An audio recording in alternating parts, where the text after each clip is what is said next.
Merci donc à toutes et à tous d'avoir pris le rendez-vous de ce face-à-face. Nous parlons de Covid-19, nécessité d'une meilleure stratégie de communication, un point d'interrogation. Pour en parler, nous recevons Ayodele Onye. Ayodele, bonjour. Bonjour Maurice. Merci d'avoir accepté notre invitation. Vous êtes entrepreneur, vous avez plusieurs cordes à votre arc. Vous vous êtes engagé depuis le début de cette pandémie avec le collectif C4 229 pour la lutte contre le Covid-19. Vous avez, depuis le début, je l'ai dit, mené de grandes sensibilisations. Dites-nous où en êtes-vous? Bonjour Maurice, bonjour chers tous, merci de m'avoir invité. Je suis Ayodele Onye, coordonnatrice du collectif C4 229, qui est un collectif de bénévoles avec qui nous nous sommes engagés à sensibiliser nos populations et les personnes dans nos communautés contre le Covid-19 et pour amener les populations à respecter les mesures préventives. Très bien. D'accord. Alors, où en êtes-vous? Est-ce que les objectifs de départ que vous vous êtes fixés sont en train d'être atteints? Les objectifs, je dirais oui et non, parce que le premier objectif est atteint, parce que notre objectif, c'était d'amener la population à prendre conscience. Et nous avons été la première organisation bénévole à nous engager dans la sensibilisation. Et après cela, il y a eu plein d'autres mouvements, des associations nous ont rejoints, des ONG, il y a des bénévoles sur les réseaux sociaux et un peu dans nos communautés. Deuxièmement, non, parce que ce que nous voulions éviter est en train d'arriver. Ah oui. Aujourd'hui, il nous a fallu 3 mois pour atteindre 500 cas confirmés au Bénin en 10 jours. Un peu plus de 10 jours, nous sommes passés à 1199 cas. Oui. Et on a passé la barre des 20 morts. Donc je pense que l'heure est assez critique et qu'on doit vraiment revoir comment faire les choses. L'heure est assez critique et d'ailleurs vous n'avez pas hésité à aller jusqu'à produire un clip de sensibilisation, un clip pour encore mieux conscientiser les gens. Comment en êtes-vous arrivé là? D'accord, c'est vrai qu'on s'est lancé dans la production. On essaie d'improviser, de voir ce qui va vraiment toucher la population pour que le message passe. Au début, nous avons fait des vidéos de sensibilisation en langue locale. Donc, nous sommes partis sur la base de 20 langues locales pour intégrer les langues quand même des communautés minoritaires pour que notre message passe. Après, on a essayé de trouver d'autres façon de faire passer le message. On a fait des clips avec des humoristes et après on a sorti ce clip où on a intégré plusieurs langues pour faire passer notre message de sensibilisation. On va suivre un bout. D'ailleurs, Monsieur Cyr nous montre déjà le clip. On va suivre quelques secondes avant de revenir. D'accord. Coronavirus, Covid-19. On a eu assez peur. La C4 229 te déclare la guerre. Frères et sœurs, faisons les gestes qui sauvent. Coronavirus, Covid-19, yeah, on te déclenche la guerre. On te déclenche la guerre. Faut que tu quittes cette terre. On te déclenche la guerre. Alors, vous avez déclenché une guerre farouche contre cette pandémie-là, ce virus, j'allais dire. Et donc, on remarque tout de moins, on remarque encore que le taux de contamination monte rapidement. Et dites-nous comment expliquer cela. Est-ce que on peut donc dire que les différentes stratégies de communication n'ont pas porté ou bien il y a d'autres raisons? Je pense qu'il faut encourager et féliciter les efforts qui sont faits parce qu'il y a plusieurs personnes qui se sont engagées dans la sensibilisation, les bénévoles, les associations et notre gouvernement aussi qui fait un travail vraiment magnifique. Mais il faut remarquer quand même qu'il y a une différence entre informer les gens et communiquer. Parce que quand vous communiquez, je suppose que vous avez un feedback et vous, quand même, je ne sais pas, vous interprétez quand même pour vous aligner sur ce que les gens disent et voir comment leur parler dans leur langage pour qu'ils comprennent. Aujourd'hui, malheureusement, on a remarqué qu'au début, les gens respectaient les mesures barrières, les gens écoutaient, les gens faisaient un effort. Mais Aujourd'hui, nous sommes sur le terrain et ce qu'on remarque, les questions que les gens nous posent souvent, c'est « mais vous dites qu'il faut faire ci, qu'il faut faire ça ».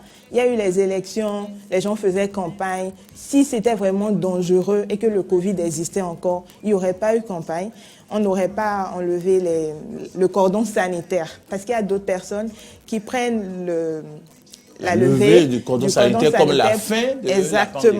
Exactement. Donc, face à tout ça, il faut pouvoir expliquer aux gens que non, certes, le Covid est toujours là, mais il faut qu'on apprenne à vivre. Et c'est pour ça qu'il faut toujours respecter les mesures barrières et continuer nos activités.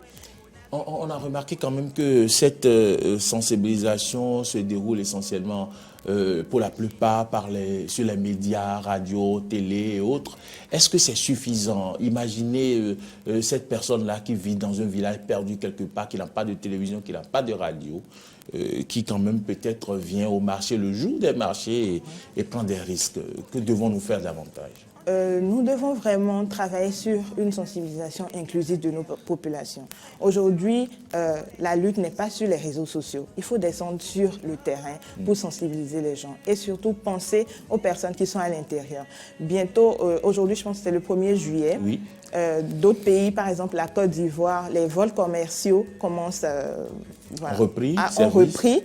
Donc, il faut qu'on attende des touristes, des gens qui vont vouloir venir au Bénin et ils vont rentrer et aller à l'intérieur du pays. Aujourd'hui, on peut circonscrire un peu la propagation du virus au sud et tout ça. Mais quand on aura des personnes qui vont rentrer et iront dans le nord, par exemple, ça devient compliqué. Donc nous, au niveau de la cellule, dès le début, on a eu beaucoup de personnes qui ont décidé de travailler avec nous. Oui. Donc nous avons des ambassadeurs, on les appelle comme ça, dans les différentes communes, dans les communautés, donc qui utilisent les moyens de sensibilisation traditionnels pour informer leur population. C'est ça. Les gongonneurs, les meetings, les chefs religieux et tout ça, mais toujours dans le respect des mesures préventives. Donc avant qu'on ne ferme les églises, la sensibilisation se faisait dans les églises et les mosquées avec ces différents leaders qui étaient dans ces différentes communautés. Alors quelles sont les actions prévues dans les prochains jours, prochaines semaines par le collectif C4 229? Depuis la semaine dernière, nous avons malheureusement constaté que les élèves sont, je ne sais pas, peut-être en vacances. Normalement, les plages sont interdites d'accès. Oui. Mais si vous faites un tour à Erevan, la dernière fois, en 1 heure, j'ai vu au moins 200 jeunes passer. D'accord. Sans cache-nez. Et dans quand même des groupes, pas négligeables. Donc nous avons décidé de faire une campagne de proximité. Ce qu'on fait, c'est qu'avec des baffes et des haut-parleurs, on s'arrête à des carrefours. Et on les sensibilise, on essaie de les arrêter en respectant les mesures quand même. En jouant aussi la musique? Oui. En jouant la musique. Les messages sont très clairs. Voilà. Donc, on essaie de les conscientiser. Parce que c'est vrai qu'aujourd'hui, les jeunes se disent qu'ils ne peuvent pas avoir le Covid. Mais non, on a de plus en plus de cas de jeunes qui ont eu le Covid. Et il ne faut pas oublier... Des enfants même. Voilà. Et il ne faut pas oublier qu'on peut être un porteur asymptomatique. Un porteur asymptomatique, c'est vrai, tu n'as pas le virus. Mais quand, par exemple, tu rentres chez toi et tu as été en contact avec quelqu'un qui l'a, tu l'as automatiquement. Tu rentres chez toi, ton parent, ton grand-père, ton oncle et tout, tu contamines ces personnes que tu aimes certainement. Tu deviens un distributeur automatique. Voilà. Donc, pour éviter de mettre en danger les gens que nous aimons, il faut vraiment qu'on fasse l'effort de faire violence sur nous pour respecter ces mesures barrières. Alors, Ayorile Ogné, dites-nous, vous faites tout cela avec quel financement? Qui vous finance? Qui est derrière? Vous savez qu'on aime bien se poser cette question. Quelqu'un est derrière. Qui est derrière? Dites-nous. Pour le moment, on rend grâce à Dieu. On a le plus grand bailleur, le financeur. C'est Dieu qui nous accompagne et qui nous fortifie. J'ai fait de petites enquêtes. J'ai appris que vous financez sur fonds propres les actions. Oui. Depuis le début, on fait tout sur fonds propres. Et on remercie des partenaires comme vous, comme Eden TV, qui nous donnent quand même de la visibilité pour permettre de faire passer nos messages pour que notre objectif soit atteint. Mais sinon, nous faisons tout sur fonds propres et c'est le moment de lancer un appel à des organisations, des associations qui voudraient quand même nous accompagner dans tout ce que nous faisons. Dans ces efforts de sensibilisation. Exactement, parce que quand même la logistique, ça a un coût, les moyens, les déplacements, être dans les communautés, ça a un coût parce que ce que nous faisons quand même, nous n'allons pas vers les gens les mains vides. On fait la distribution de masques, de gel, de savon, donc tout ça, tous ceux qui voudraient, les bonnes volontés qui voudraient nous accompagner, n'hésitent pas. La Covid-19, ce n'est pas que les autres, c'est nous aussi. C'est pourquoi Eden TV fait cet effort d'aider ces collectifs ou du moins ces associations qui continuent au quotidien de sensibiliser. Vous avez un mot de fin, Ayodele? Le mot de fin, je dirais aux gens, je sais qu'on a tous des problèmes.